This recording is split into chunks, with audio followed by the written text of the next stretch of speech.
વાત કરીએ ઉદય કોટકે આપેલી સૌથી મોટી ચેતવણીની। યુદ્ધની હજુ ભારત પર કોઈ અસર નથી વર્તાઈ, પરંતુ ખરો ખતરો હવે આવશે।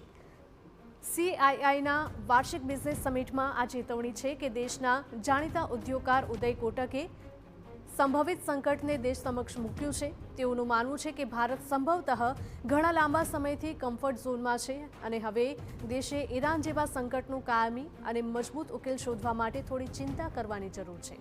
કોટકના જણાવ્યા અનુસાર આ વર્ષ ભારતીય વ્યવસાય માટે સૌથી પડકારજનક અને મુશ્કેલ વર્ષોમાંનું એક રહ્યું છે, જેનો સામનો કરવા માટે ઇન્ડિયા ઇન્ક સંપૂર્ણ રીતે તૈયાર ન હતી।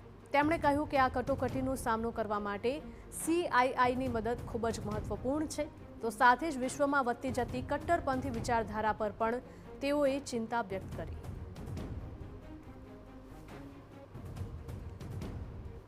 See it. I mean, we have not seen the impact in the last 2 months of the Middle East war in terms of energy price transmission.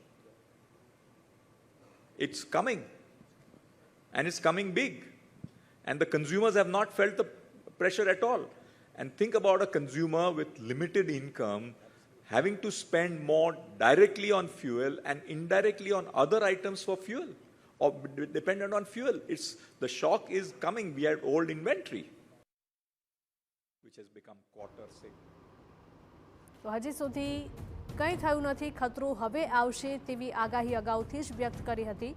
ભારતે ઈરાન જેવા સંકટનું કાયમી અને મજબૂત ઉકેલ હવે શોધવો પડશે। ઉદ્યોગકાર ઉદય કોટકે આપું નિવેદન આપ્યું હતું।